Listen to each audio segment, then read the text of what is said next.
Je m'appelle Ibrahima Souri Diallo, je suis le président de la coalition PPC pour le pays du Sénégal et représentant des pays francophones au sein du Conseil mondial du PPC pour le pays.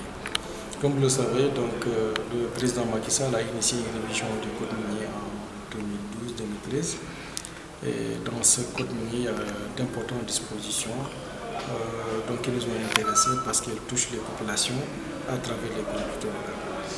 Parmi lesquelles dispositions, il y a celle relative au fonds de péréquation et d'appui aux collectivités locales, mais également il y a le fonds d'appui au développement local.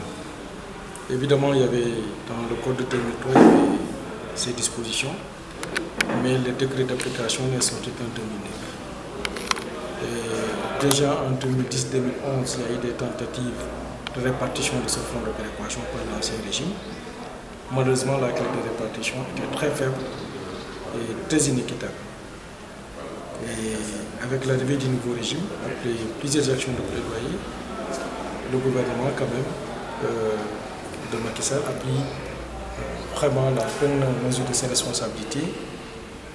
Les décrets d'application sont signés, les arrêtés portant répartition sont signés, et ce qui fait que de 2010 à 2015, le Sénégal a reçu environ 38 milliards et quelques de taxes et de redevances.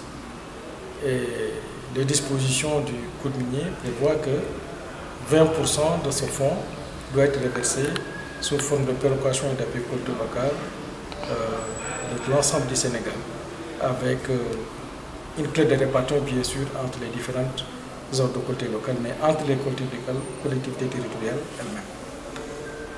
Et pendant ce temps, après la révision du code, nous en tout cas, pour ce qui nous concerne, nous avons beaucoup travaillé avec les communautés minières pour leur signifier qu'il y a d'importantes dispositions qui sont prises en leur faveur et de réduire les actes de contestation, de rester vraiment dans l'attente de l'application de ces mesures. Et je crois qu'on peut remercier le bon Dieu. Depuis lors, il y a très peu de protestations, il y a très peu de contestations, pour ne pas dire qu'il n'y en a pas eu. Et c'est sur la base de ce contrat moral que les communautés, en tout cas, sont restées dans l'attente. Et après évaluation de tout le processus, comprenant qu'aujourd'hui, que toute la procédure réglementaire et judiciaire est achevée et que le montant est connu, les 20% sont connus, nous, société civile, nous avons engagé une campagne pour l'effectivité de ces fonds. Parce que c'est un engagement moral, c'est un engagement citoyen, mais c'est également une demande d'application d'une disposition qui est connue de tous. Les collectivités locales sont très limitées du point de vue de la fiscalité locale, ce qui pose un problème pour nous permettre d'impulser en tout cas le développement économique et social. Mais les communautés, surtout qui constituent le théâtre des opérations minières, ont connu ce qu'on appelle la désagrégation de l'homo de subsistance traditionnelle. Très peu de surface cultivable, très peu de pâturage, pollution des cadres de vie. Et ce fonds permet en partie de mitiger ces impacts négatifs, mais également d'aider les communautés à être résilientes. Et c'est pourquoi nous avons décidé de lancer une campagne pour l'effectivité de ce fonds.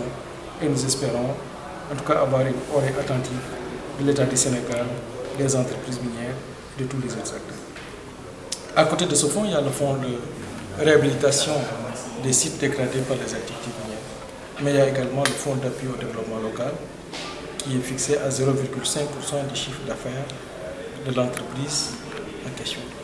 C'est extrêmement important pour que ces fonds soient rendus effectifs et que dorénavant le Sénégal commence à sentir les changements sociaux, les progrès sociaux attendus de l'exploitation de ces ressources.